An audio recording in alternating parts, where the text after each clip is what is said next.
మీ అపారమైన ఎక్స్‌పీరియన్స్‌లు ఈ దెయ్యం పట్టడం లాంటివి మీరు చూసారా మీ కళ్ళతో? అంటే బికాజ్ మంచున్నప్పుడు చెడు ఉంటుందంటారు.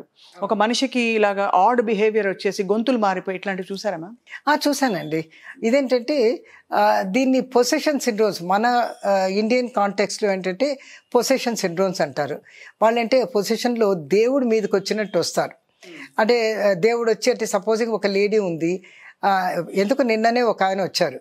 ఆయన భార్య కంటిన్యూస్‌గా మీద దేవుడు వస్తుంటారు, నేను దేవుడిని అని చెప్తుంది అని చెప్తూ ఎవరిని దగ్గర రానివ్వదు. ఆమె వంట గింట అన్నీ చేస్తుంది, కానీ అత్తగారిని తిడుతుంది. ఆ తర్వాతనేమో భర్తను దగ్గరికి రానివ్వదు. సో ఏం చేయాలి? అందరూ ఏం చేశారంటే ఇక్కడ హైదరాబాద్లో జరిగింది.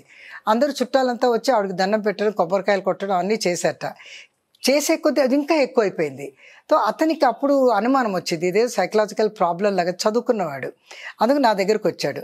దీనిలో ఏంటంటే ఒక్కటి నేను హిస్టరీ అడిగితే ఏంటంటే ఆ అమ్మాయికి చిన్నప్పుడు వాళ్ళ అమ్మ నాన్న వాళ్ళు బాగా కొట్టేవాళ్ళట, నెగ్లెక్ట్ చేశారు. సో ఐడెంటిటీ క్రైసిస్ వచ్చేసి బయట ఎక్కడికి పంపించేవాళ్ళు కాదు.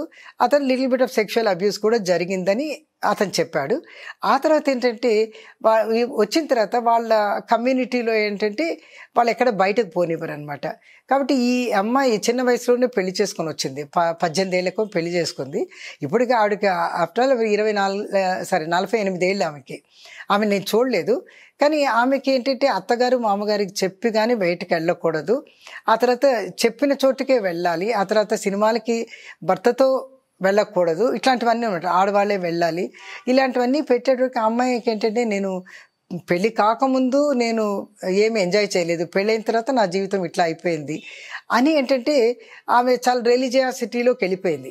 రిలీజియస్ దీనికి వెళ్ళేటప్పటికి ఏంటంటే వీళ్ళు అత్తగారు వాళ్ళు బాగానే మంచిదే అనుకున్నారు, కానీ ఆ అమ్మాయికి ఏంటి ఈ రిలీజియాసిటీలోకి వెళ్ళి దేవుడి మీదకి వచ్చినట్టు ఇప్పుడు ఆమెకి ఏవేవో కోరికలు తీరలేదో అవన్నీ కూడాను ఆమె అత్తగారు ఇలా చేసింది, ఈవిడ మంచిది కాదు, బాధ పెట్టింది, అంటే ఈమెను బాధ పెడితే నన్ను బాధ పెట్టినట్టు అని దేవతలాగా చెప్పటం అనమాట. అంటే ఒక ఆల్టర్ ఈగో లాగా క్రియేట్ చేసి దీన్ని డిసోసియేటివ్ డిజార్డర్స్ అంటారు.